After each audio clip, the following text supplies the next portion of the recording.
Welcome to the third episode of the Poke News Now podcast. I'm DJ. My co-host is Josh. What up? And we're joined by a special guest today, Daniel. What's up? What's up? All right. So before we get too far into this, let's introduce Daniel here, and you can tell us, what else do you do? Where can people find you in the internet? Do you podcast? All of that good stuff. Yeah, so I'm actually on a Xbox podcast with Josh that was on. I pointed the wrong way on Josh, which was on earlier today over on the Mr. Boomstick XL channel called the Xbox Factor Podcast. So you can find me there or on my YouTube channel. That's just Daniel McG, Daniel MCG. I talk about all the big news in video games and some other stuff that just catches my interest. So. That's awesome. And we need to know, because it's a Pokemon podcast, how big of a Pokemon fan are you? I'm a loser. I've been playing Pokemon since I think it was pretty much the first video game that I've ever played was Pokemon Red. I don't know that I ever finished it as a kid. But I've played every single generation since then. I've played the overwhelming majority of the spin-off games. I watched the anime up until like X and Y. I haven't really been keeping up with it so much now. I would say my level of Pokemon fandom is nearing problematic. It's a good way to state it. So yeah, for sure. All right. So what's your favorite Pokemon? It's a tough choice. Josh asked me this a while ago, and I think I pretty much narrowed it down to Houndoom or Braviary. I think I'm going to go with Houndoom because that's my boy. That's my dog. I can see Houndoom. Braviary is pretty unique. I've never heard that one before. He's just a big dumb American eagle with like a Native American headdress. I don't know. There's what's not to like. You know what I mean? I'm not sure. I don't want to try to unpack that. I'd be afraid to offend somebody with my. All right. So cool. Well, awesome. We're glad to have you here. Our first segment today is going to be the news segment. If Josh, you've done such a lovely job with the news segment every week. You want to tackle that one? Here we go. Let's take it away. Latest video game news: Scarlet and Violet coming November 18th. The giveaways, the Pokemon giveaways, still happening. You got Australia and New Zealand. You gotta hit up JB Hi-Fi until November 18th to get is it Genesect and Volcanion? Did I say it right? What? I think so. Hey, there we go. Marshadow available in the US at Target until November 12th, in Canada at GameStop until November 12th, in Australia and New Zealand until November 18th. That's at JB Hi-Fi. Pokemon TCG trading card game November 11th, which is just right around the corner. Sword and Shield Silver Tempest will be released, featuring over 190 new cards to collect. New cards for Blaziken, Raquaza, Pikachu, Unknown, and so many more. How'd I do? Did I get it? I should have put like 50 more Pokemon names in there. That would have been really funny. Yeah, that should have been. Is it Lugia? Did I say it right? Lugia? Lugia? Okay. Oh, I actually missed the A and the I up. That's my bad. Lugia V, alternate art deemed the best, most expensive alternate arts for this set. Yeah, I was watching some YouTube videos on that, and I was like trying to look at the new set. Like, do I want to start buying this set? Because I don't buy every Pokemon. I'm not a huge TCG fan, but every once in a while, I'll get a bunch of a set. And this guy just goes off on how expensive and amazing this Lugia card is, and how it's like an alternate art, I guess. And it was already the most expensive card. So I thought it was worth mentioning here. I love it. Well, speaking of the trading card game, I'm going to be at PAX Unplugged also the beginning of December. So if anybody's there, make sure to say hi. And who knows, maybe we'll get a firsthand look at some of these cards coming up. So lastly, Pokemon Scarlet and Violet, the new trailer titled The Newest Chapters in the Pokemon Series, released 11/8, which is today, and we're going to get more into that in our last segment. Next up is trivia, and I think DJ, you're going to take this and get into how Pokemon are named. That sounds like a plan. One other thing too, I thought about, because I listen to all the major Pokemon podcasts, which is mostly ours. I listen to ours every week, and I heard more about that Pokemon trading card, the new version of it coming to the App Store. So it's like Pokemon trading card game live, I think they're calling it. Oh yeah. It's available worldwide right now in like beta. And you can actually, if you guys have ever played the old TCG online, you can actually transfer your account to this new version. But if you do, you can't go back. And so you're stuck playing with the people that have also moved forward. And this is going to be available, obviously, on your phone and your tablet and things like that. And it's just like a newer, better version of playing the traditional Pokemon TCG. So it's available to try. I haven't tried it yet, but I will here soon. It looks good. I've seen some footage of it. So we'll have to do an episode on that after, a couple of us have tried it out. So. Is this going to be Pokemon Snap? Is that what's happening? But like Marvel Snap? But I guess I kind of messed that up because there already is a Pokemon Snap. Dang it. There is too, yeah. They're everywhere. Yeah. But this Marvel Snap game is like, I mean, it's blowing up, right? It's everywhere, and it really is. To see if this could take off and be as hot or potentially hotter, right? Card games are big. I enjoy card games. Hearthstone, Magic the Gathering, Pokemon, all kinds of stuff. So I might get around to trying Marvel Snap. I'm not sure yet. I did watch the trailers and the footage for it and other people playing it and reviewing it. I just haven't downloaded it myself yet. I'm afraid to jump in and not be able to get out. So are you playing, Daniel? Playing the card game online? The Marvel Snap or whatever? Oh no. So you're safe. I mean, I've marked myself safe from Marvel Snap. Like, I'm just not really a big mobile gamer. I guess I play a little bit at work when I'm not supposed to, but otherwise, there's so many other options. Yeah, I get it for sure. Well, let's talk about how these Pokemon are named. Let's do that. Sorry, I got us sidetracked. Yeah, let's jump into the trivia segment. We had some awesome trivia segments the last couple of weeks. And this one was inspired by previous discussions. We were talking about how you name Pokemon. And I was just like, that's really interesting. So I did a little digger deeping. I don't even know. We're just going to keep rolling with it. I dug deeper and into that. And Pokemon names are the result of careful linguistic research. Skilled translators localize their names with the aim of conveying each Pokemon's unique characteristics. Oftentimes, their names are a mix of animals or items that they are based on. So I have a couple examples here because I've talked to a lot of people about how Pokemon are named, and everybody has their own idea. Oh, they're named after religions or after history or after this or that. But most of the time, it's just after the animals. Or in case of Vanillite, it's ice cream, so it's not an animal, but you get the idea. But let's give a couple examples here. Bulbasaur is the combination of bulb, because it has a garlic-like bulb on its back, and dinosaur. So they get Bulbasaur. Flower Cow is such a better name. It really is, and lots of people think he's a frog, he's based off a frog. But I like Cow too. Cows work. That's just what I call him in Smash. He like a frog in the 3D games. So he does, and I've heard it said really adamantly that he is based off a frog. So I'm not sure what to believe. But Cerebi told me it was a dinosaur. Okay, so. Fair enough. Cerebi's the final word. It really is. I didn't even check with Pokemon Company. So perfect. The Beedrill is the combination of bee, I'll go figure, and the drill refers to its big stingers on its arms. And then we got more exciting ones. I pulled some from the new games coming out, Scarlet and Violet. So Spirigatito, the Pokemon, the green leaf grass starter Pokemon, appears to be based off a long-haired kitten, a Spanish kitten. And the name may be a combination of Sprig and Gatito, which are both Spanish for kitten. And then or Sprig, like a sprig of basil, or something like that. It's just a common term for a small piece of plant, and then Gatito is just kitten because Gato is cat. And then, there you go, kind of like the Bulbasaur one.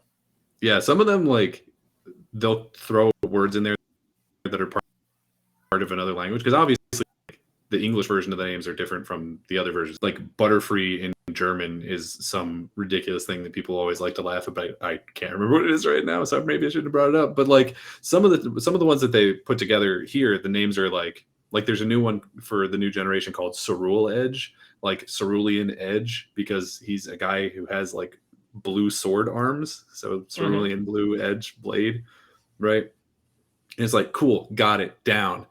And then there's another one also from this new generation called Titan, and it's spelled Ceti, which is like the genus of whales is like Ceton or something like that, and then Titan because it's a big boy. So it's like you got to know some things, I guess, to put the names together. It's very strange. You definitely do, yeah. So, and then like that's what I was trying to say at the beginning too. Is like they do research into the language that it's coming to regionally. So the United States would be English, or UK would be English. But then if they go to Japan, they're obviously naming them after similar things. That's why we have different names for Pokemon. I actually been doing some battle videos on our YouTube channel, the PNN YouTube channel. Just go check us out on YouTube. And we have battle spot singles, and I battle a bunch of people that are in different regions, and their names are all different on the screen. Language wise too. It does not translate them over for me. So that's always cool to see. It makes sense too, because like, I mean, on our end, we look at it, right, and we're like, oh, this is kind of goofy because they're just taking two words and sticking it together. But that's actually how the Japanese language works, is that a lot of their words have multiple meanings, or like things like that. It's Japanese names, if you look at them and like translate them out to what they actually mean, like just people names, a lot of the times it's things like Snow Princess or something like that, right? Like they actually, like, their names literally translate to other things. And so we look at a Pokemon called, I don't know, Smoliv, and we're like, it's a small olive, but like in Japanese, that's just a name, right? It's similar to how like naming works for, I mean, like I was talking about Braviary, like Native Americans, right? Where their names are not literally things like Running Creek or whatever. It's something in their language that sounds a lot cooler. But if you translate it literally, it becomes that. And so it's this weird, like, disambiguation, I think is the word. It's of like taking what it means to them and then bringing it over to us, and us looking at it from a different sort of perspective, being like, I don't know what any of this is. I just looked up Pikachu just for the heck of it, because it's like, why isn't this one called like Electro Rat, right? Like Shock Rat.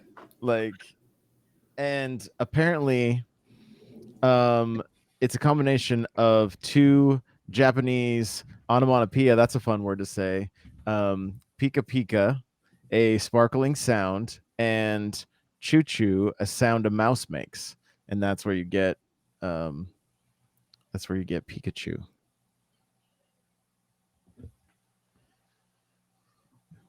No, what do you think, DJ? No, I'm digging it. I'm dude. Now you got me like digging deep into the internet here, looking at Pikachu's name. Like, is Pikachu also Pikachu in Japanese? Like, he seems like Mario. Does Mario have a different name in Japan? I don't believe so. I believe, so maybe, yeah. Because it's like Super Mario Brothers USA is the Super Mario Brothers 2 in Japan, right? So yeah, no, it's the same. Yeah, so for some of these main characters, they probably wouldn't put dual things because of branding purposes, which makes sense. Huh. Check it out right now. Is Pikachu named the same everywhere?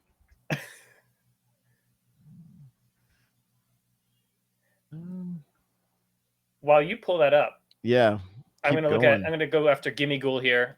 We just got Gimmighoul not released, but we saw him for the first time this week.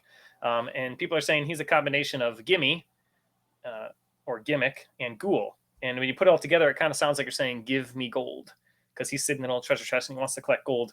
And apparently they did a Pokemon Go event as well with him, where you could run around collecting coins. And they haven't told us what those coins are for yet, but you could get up to 100 coins total. The event's over, so if you didn't get them, you didn't get them. We have no idea what they're for, and they do take up your item slots. So have fun hanging on to your 100 gold coins and not being able to throw Pokeballs. But apparently Gimmighoul like possesses people and convinces them to go collect coins for him. So there's all kinds of weird, cool, ghosty lore around him. Did you figure out our Pikachu question? Well, it looks like it is Pikachu in both like. That makes sense. That's what it looks like, but Charizard is Lizardon. I guess he wasn't cool enough to keep the name Charizard. I like Charizard better. Squirtle is Zenigame. That's cool. Yeah. Well, and Oh, well, here's a little bit of. I think you probably already pulled this off. Never mind. I thought it was going to give me a little bit of info on Gyarados, but I think we talked about it last week. So, He was anyway. our Pokemon of the episode last week, which Yeah. brings us to our Pokemon of the episode this week. Which is, Segue. yeah, that's a good segue. I thought so. You want to announce our Pokemon episode this week, Josh? It's Kung Fu Panda, baby. Literally, DJ asked me today, he's like, what's your favorite Pokemon? I put in Kung Fu Panda, and then he put in a different panda Pokemon. I was like, that's not it. That's not. There's multiple panda Pokemon. Okay? Yeah, would you believe me if I told you there's like 4? Are you serious? Is there one that's a red panda? Because I'm really curious. You know what? There might be actually. Let's find out. We got the internet right here. You could make an argument that a couple of the normal rodent type, like they kind of look like red pandas. They're not the right color, I guess, but they're close enough. Stuffle, full stuff. Oh yeah. Oh sure. Yep. He's a red panda, but he's also like a teddy bear. So yeah, he's like a stuffed teddy bear, basically. Got it. Hence the name Stuffle, right? Yeah, I get All it. right. I get it. So Urshifu, fighting dark type ability, Unseen Fist. This Pokemon's contact moves ignore the target's protection except max guard.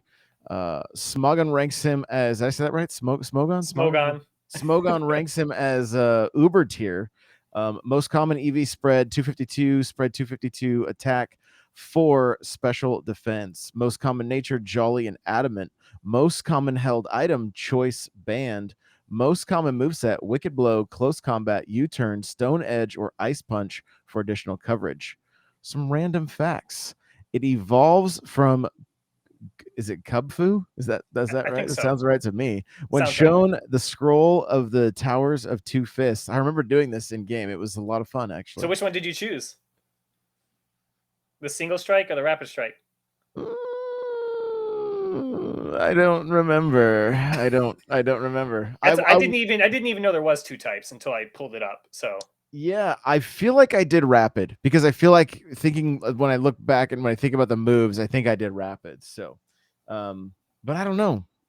So it has 2 different secondary types. The single strike style is fighting dark type, and in its rapid strike style, that's what I did. I'm pretty positive. I think I'm still dark. I think I'd have to fire it up. It's been too long. In its rapid strike style, it is fighting water type. The secondary typing is decided by which tower Cubfu trained in. Urshifu has 2 Gigantamax forms, 1 for each style. Urshifu is the game mascot for the Isle of Armor, appearing on the box art of the Pokemon Sword and Shield expansion pass. I was all about him. I don't know. I thought he was I like being a kid of the 80s who basically learned karate from movies. Like I was just super into Urshifu, you know, like I thought he was, well, first I thought he was adorable as Cubfu, which is also just a great name, right? It's just like, and then watching him evolve, it makes me want to go back. I'm probably going to end up playing. Maybe I'll try to finish the Isle of Armor before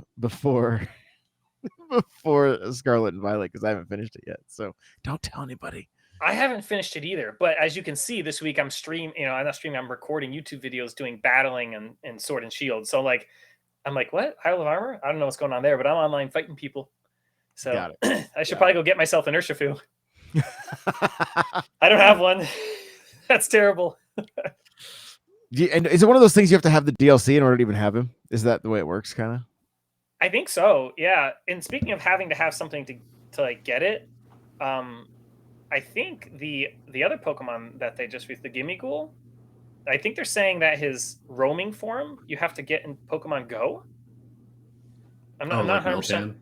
Yeah, just like Meltan. So like apparently they're doing these things where you have to get Pokemon from a certain game. I'm not sure how I feel about that. That's a whole can of worms. Okay. Yeah. I remember going hard on Meltans trying to get him in my Sword and Shield. So do you have one you can trade me? More than likely. I need one. I don't think I got one. I'd have to look, but I think on my Let's Go Eevee or whatever, I think I have a whole bunch of them. Ooh. I think. Might have to trade me one next time you boot that up. Okay, I'll even fire up home and take a look right now because I could tell you that way easy. But I think it is worth noting that Ash's Lucario is available as a mystery gift on Sword and Shield right now. Everybody's kind of anticipating it being the last mystery gift for Sword and Shield. So if that's something that interests you, having that Lucario, you can just go to mystery gifts, I think, via online. Shout out to Valdo for putting that TikTok out and letting me see that. And what is it that distinguishes it as Ash's Lucario? Is it just the moveset? Well, that's a great question because I just assumed it was from the from the cartoon anime. I need to know because because they've done that before where it's like Ash Greninja, but Ash Greninja has like an entirely different evolution that it can do, and they've done it for his Pikachu where it's just Pikachu but it's got the hat on. So I mean, Lucario might just have the hat on. Like it's not unheard of. But and I don't remember in the anime his Lucario like looking different in any way. We may have lost. We may have lost. Oh, he's back. I'm still here. Perfect. So Ash's Lucario actually belonged to Cynthia. So it'd be Cynthia's Lucario given to Ash. I'm pulling it up right now to see what his moveset is. Now, do you guys remember when they gave away Greninja? You get Ash's Greninja. Yeah. Well, when he knocks people out, he had a special evolution. Like he turned into like an alternate form. Yeah, he turned into Ash Greninja, and he had the big water shuriken and everything on his back. And he was like so good they banned him from some formats. Is this Lucario doing that? Do we know that? He doesn't do it in the anime, as far as I'm aware. I haven't watched like the big tournament arc that they've been doing, but I try to keep up at least with the news of what happens in the show. Okay, so there's a code that'll let you unlock him. It says the level 80 Lucario, and the code is it just Ash's Lucario because it's really good? Like that's fine. It could be, yeah. I haven't found anything on his movesets yet, so just download them for yourself. We'll put the code in the show notes for you, so you can hit the show notes and just look at the code, enter that in. It's weird. It's a weird string of words, so I'm not going to try to spell it out on air. But yeah, cool. There you go. And apparently, like, I'm wondering if it's one of those scenarios where, because I'm looking at a Newsweek article that came out like September 16th. So it's a little bit confused. Like, I don't know. I sometimes TikTok will push old videos, and I just assumed it was new. Oh, this news, is cool. This could be old news. So if it is, I do apologize. Oh, that is cool. You can look up, if you're curious, Ash's Lucario actually knows a bunch of moves that he actually knows from the anime.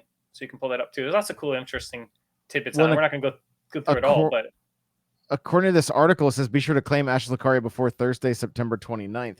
I'm gonna check the date of that TikTok real quick because I know he had recently moved and I thought it was his new setup, Valdo's new setup. So I was like, oh, this has got to be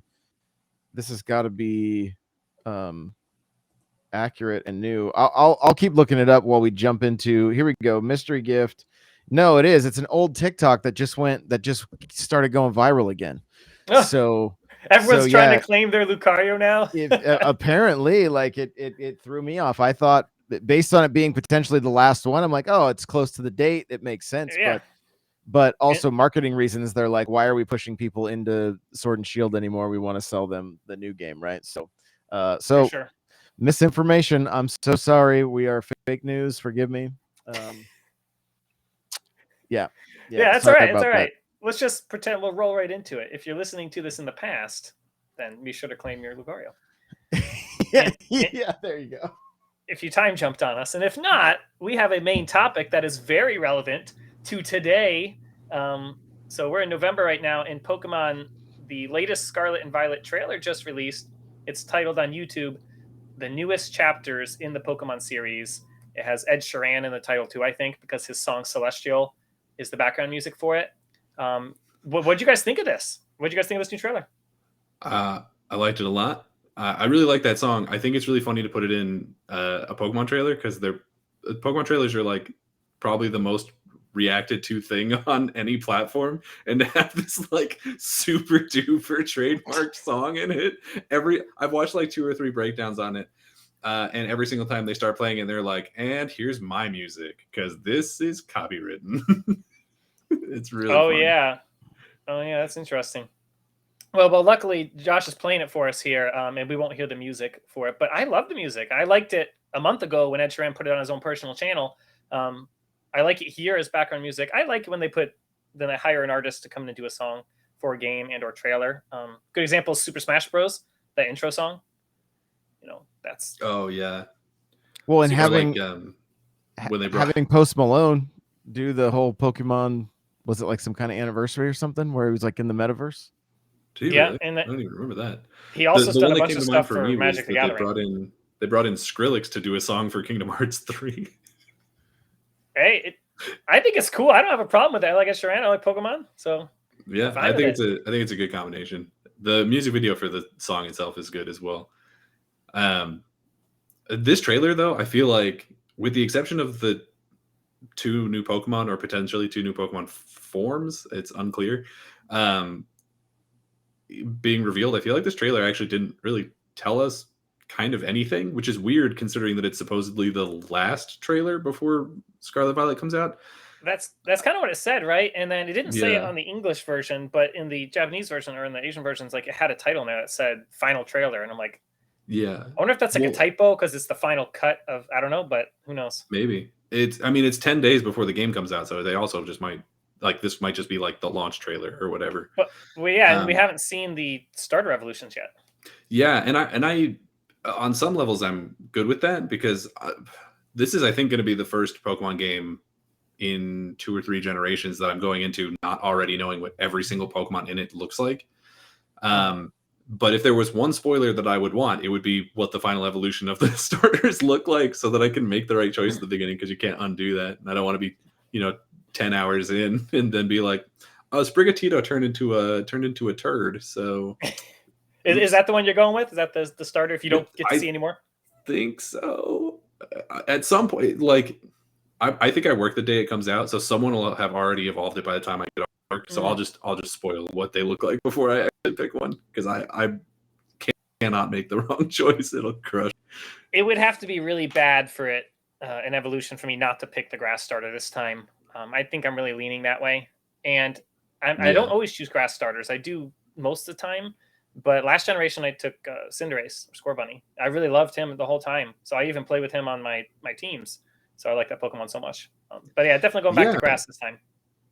Last generation had this thing. It was like a weird through line for me where I felt like the first evolutions of so many of the Pokemon I loved, and then by the time they finished evolving, I was like, I don't really like you anymore. Because like that happened to me for Grookey, where I was like, Grookey's really cool, but by the time he becomes Rillaboom, like he still looks cool. He's kind of a boring design, and I don't know why he's got to lug that drum around with him everywhere. It's like, this isn't bad, but he's really just a gorilla with a big drum. But Josh, you like Rillaboom, don't you? Or he was my choice. But I mean, he's just big and muscular, and like that was my draw, honestly. And if I remember correctly, I think my chat picks my starters, and then somebody else gives me the other 2. So I just have all the starters right at the beginning, so it doesn't matter, No harm, no foul. I mean, he's a good Pokemon. I like to just throw out competitive tidbits, and I was playing with him in my Battle Spot Singles YouTube videos. Again, shouting it out. Go to Poke News now on YouTube. Rillaboom, after he came out, they do this with every generation. They have abilities, passive abilities on all the Pokemon, and after a while, they release the secondary passive abilities, the hidden abilities for Pokemon. And Rillaboom's is called it's something to do with grass. I forget what the ability's called, but it turns the field to grass. And he has a move called Grassy Glide, which if he's using that move on the grass, it always goes first 100% of the time. So that means you don't have to do any investment into speed or any investment. You can just put your stats into whatever else you want to put them into, and he'll always go first, guaranteed, because he has priority. Obviously, not always, right? But he has priority, so he goes first most of the time. So like, I don't know. It's a really, it probably doesn't. I mean, I don't know this for a fact, but I imagine it doesn't outrank actual priority moves like an extreme speed or something. Yeah, well, yeah, it gives it like every priority move has a +1 or a +2 priority, so you can actually go up Oh. and look up those moves, and it'll tell you which ones outrank which ones. So I don't know if it's +1 or +2 for him, but that move made him competitively viable. So lots of the starters won't be competitively viable out the gate, but after a while they'll release a hidden ability version you can get via download or some other way, and they'll put it in the game, and then it makes them so much better. That happened with the Fire Cat from Sun and Moon as well. So, Incineroar? Cinnamoroar, thank you. Oh, So it's hard to remember all 1,000 I went the Pokemon wrong names. one. There's been 2 Fire Cats. I mean, one was a fox, I guess. Yeah. Let's be real here. It's only because he's in Smash that I could tell you what the Fire Cat was. I also played a little bit of Moon, and that was my starter. So, well, he's the same way. Once they gave him his hidden ability, he was on 100% of competitive teams. So he just went from 0 to hero. also didn't know Litten turned into Incineroar until way, way later on. So also throwing that out there because I didn't play Moon long enough to find out. So. Well, I mean, what else did we Shame see on in me. this trailer here? So we saw someone sneaking up and catching an Eevee. We kind of already knew that it was very open world. I mean, I didn't see a whole lot of confirmation that you could catch them without battling them. Was that a thing? Was that common knowledge? I don't know that was confirmed specifically. I think it was guessed at that they would have a lot of the same mechanics as like Arceus, especially since they're coming out in the same year. But I hated that know. part. I hated being able to Just sneak up catching and them in catch. the wild. You did not like that at all. I didn't mind it in Pokemon Let's Go because you had to like physically throw your hand to catch them, and that was just kind of cute and unique. But I didn't like seeing it in Legends Arceus. I got so tired of having to crouch everywhere and Pokemon chasing me around in the overworld. Some people were super into that though, so I wasn't excited to see it in this trailer, and I didn't think it was actually confirmed, but I could be wrong. But you totally sneak up in this trailer. It shows them sneaking up and chucking a Pokeball without battling Eevee. So yeah, I mean, I think the fact that it has the they don't necessarily like 100% show him catching it without having to battle it. I don't think, but the fact that he's crouched is like, well, what else would you like? Why else would that even be in the game? You know what I mean? Like, why would you be able to crouch if there wasn't like a stealth mechanic? yeah. So, I mean, it seems pretty confirmed at this point. I'm the opposite of DJ because I preferred being able to catch him as quickly as possible without having to fight every single one. Also, Yeah. I'm usually like a bull in a china shop, and I will hit him with one move that'll kill him, and then I can't catch him, and then I also get frustrated by that. I mean, that fair. happened. Okay, so let's talk about some of the other things quick here. The other big focuses really seem to be on teaming up with players a lot. They're really pushing that, playing with your friends in every single trailer, I feel like. And then the taking selfies with Pokemon and like the social media aspect of it. They even had like a fake influencer that they made up to do one trailer. And then they have Terra Raid battles. So I'm going to let you guys just unpack that slowly. What do you guys want to talk about out of all that stuff? Well, I think if I'm not mistaken, I think the fake influencer is also one of the gym leaders. Yeah, like, I know. Yeah, I think that's her gimmick is like, I'm the influencer one, which is weird because I feel like they already did that and with an electric gym leader in, what was that? Black and White? Yeah. She wasn't like an influencer, I guess. She was like a model, but I feel like it's the same general idea where she's like this celebrity who's like taking all these pictures. So it's interesting that they went that way. The fact that they're focusing so much on, because you're right, a lot of the trailers are like, look, you can have 4 friends and you can all ride around, and like that looks like fun. I hope, I don't know when like review embargoes or anything like that for this game go out, but I want to hear about how that runs, because I remember in Sword and Shield that was pretty rough. Is when you had a bunch of people out in the open world together, or what do they call it? The wild area. Wild area. Yeah. The frame rate like dipped really bad and it didn't run super great. So hopefully they've found a way around that. Like they've fixed that to some degree. And they're saying you can do it anywhere, like in the cities, in the buildings, in the Poke Centers, like, and then not only that, but they show 2 people riding the legendary Pokemon side by side. If you were lagging before, I can't imagine what it's going to be like now. I hope it's smooth. Yeah, it makes me wonder. We just heard this. Yeah, I talk about news for all kinds of games over on my channel and on the podcast and stuff. And one of the things that's been happening recently is people have been really down on this game Gotham Knights because its frame rate is only at like 30 frames a second. And the reason that it's like that is because they capped it at that so that you wouldn't be linked to your co-op partner, so they could go to some other part of the city while you were there. And so I wonder what the solution for this game is going to be. Is it going to be like, oh, well, your friends can only be X amount of distance from you, or like, you know, something to that effect to try and rein that in? Because the Switch is already not like a particular powerhouse. So if it is the situation where it's like it's having to render where I am and also where Josh is on the other side of the world, then it's gonna be problematic. And I do hope that they can find a way to make that work. I don't know that tether everybody together to whoever the host is. If everyone joins. Yeah, I mean that's what a lot of co-op games do. So I hope that that's the direction that they'll go. Even then, though, I think it'll have an effect on the performance of the game. Hopefully, not too bad. I think people who just want to play Pokemon with their friends won't necessarily care about that. Like they'll just be like, whatever, I get to ride my cool dinosaur lizard who's also a motorcycle around. Like, it's one of those things where I think it's just going to be a sacrifice that certain people are going to be okay with or not even notice, and other people are going to be really, really down on. Yep. Taking selfies with Pokemon, I'm kind of like, whatever, probably never pull that, never do that at all unless it's like something that you have to do in game. Terra raid battles, one of the things I'm the most anticipating. I loved the raid option in Sword and Shield. It gave me the opportunity to play with my community on stream, and I love it. This looks almost identical to that, which is, I mean, it was very basic. I would love to see them start to flesh these games out a little bit more, but at the same time, I understand they're trying to keep it for a younger audience as well. So with that, I think we're gonna wrap this up. Daniel, tell people where they can find you real quick. Yeah, of course. So you can find me on Twitter at Daniel J. McG, or on my YouTube channel at Daniel McG. That's Daniel MCG.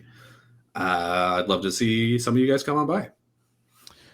There you go, guys. Make sure to hit that like button and subscribe button if you're watching this on YouTube. If you're listening to the audio podcast, we want to thank you as well. If you could leave us a review wherever you listen, that would greatly help push us up the ranks. We're going to let you guys know as things evolve. And as of right now, this show is ranked number 60 in Australia in the video game section on Apple Podcast and 80 in the United States. So we are slowly making our way up the ladder in the video game category, and we're in the top 100 already. So thank you guys so much for that. We really do appreciate it. You can connect with us on all socials at PokeNewsNow, and of course, see the evolution of PokeNewsNow.com. Thank you guys, and we'll see you in the next one.